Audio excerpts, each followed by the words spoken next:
अगर मैं आपसे पूछूं महाभारत किसने रची, आप कहेंगे वेद व्यास जी ने।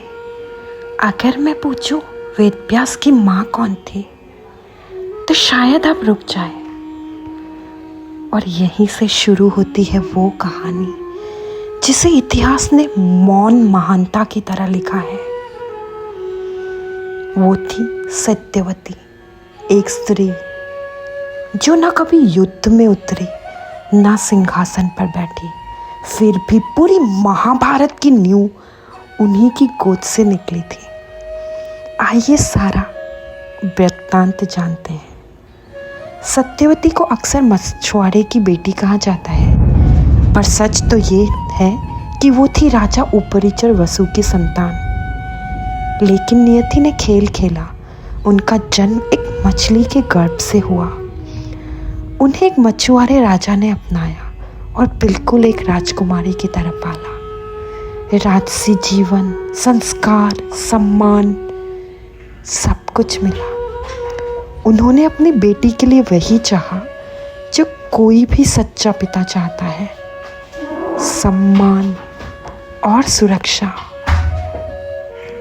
जब वो युवती बनी तो एक दिन महर्षि पराशर से उनका सामना हुआ। ऋषि ने कहा, तुम्हारे गर्भ से एक दिव्य पुत्र जन्म होगा जो समूचे विश्व को ज्ञान देगा। और वही जन्म हुआ वेद व्यास जी का। वही वेद व्यास जिन्होंने महाभारत रची, पुराणों की रचना की और जिन्हें भगवान विष्णु का अंश भी माना गया है। आइए कहानी के दूसरे मोड़ पे चलते हैं।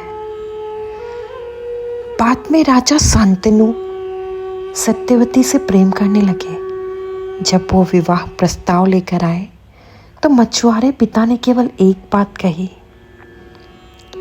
अगर मेरी बेटी को रानी बना रहे हो तो याद रहे कि उसका पुत्र ही राजा बने। ये बिल्कुल भी स्वार्थ नहीं था, बल्कि अपनी बेटी के लिए न्याय की मांग थी। उसके पालन कर्ता ने वही किया जो हर सच्चा पिता करता है। और फिर भीष्म ने लिया वो भीषण व्रत, आजन्म ब्रह्मचर्य का, और वही से वो कहलाए भीष्म पितामह। सत्यवती और शांतनु के दो पुत्र हुए, चित्रांगद और विचित्रवीर्य।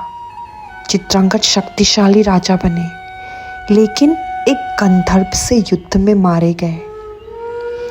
फिर विचित्रवीर्य राजा बने, लेकिन अल्पायु में ही मृत्यु हो गई और कोई संतान नहीं हुई। अगर ऐसे ही रोचकजनक रहस्य जानने हैं हमारी संस्कृति के, तो हमारे चैनल को सब्सक्राइब करें, वीडियो को लाइक करें और शेयर करें, ताकि और भी लोग हमारे संस्कृति के बारे में पूरा जान सके। अब बस वंश संकट में था, और तब सत्यवती ने वही किया जो एक दूरदर्शी माँ और रानी ही कर सकती है। उन्होंने अपने पहले पुत्र वेद व्यास को बुलाया और उनसे निवेदन किया कि वो विचित्रवीर्य की विधवाओं से वंश आगे बढ़ाएं। पहले की यही परंपराएं होती थी। और फिर जन्मे धृतराष्ट्र, जो अंधे थे, राजा नहीं बन पाए। पांडु राजा बने। पांडवों के पिता विदुर अत्यंत ज्ञानी लेकिन दासी पुत्र थे। इन तीनों पुत्रों के जन्म से कुरुवंश को एक नई दिशा मिली, वो दिशा जो आगे चलकर महाभारत का मैदान बनी।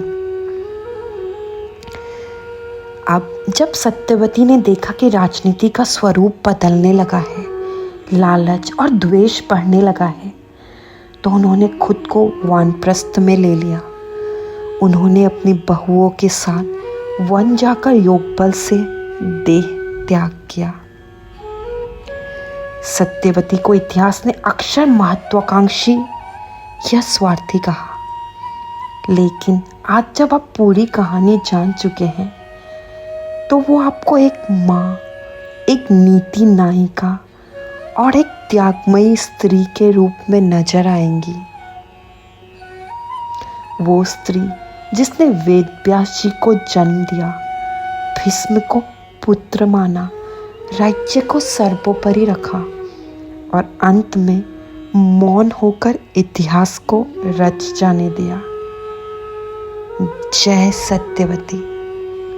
अगर आपको भी लगता है कि सत्यवती को इतिहास ने कम आंका है तो इस वीडियो को शेयर कीजिए और कमेंट में लिखिए, सत्यवती वो स्त्री जिसकी चुप्पी इतिहास बन गई। हम सत्यवती को क्या महाभारत की माँ कह सकते हैं? अपने विचार जरूर साझा करिएगा ताकि हम अपनी संस्कृति को पूर्ण रूप से जान सकें। धन्यवाद। जय श्री कृष्णा।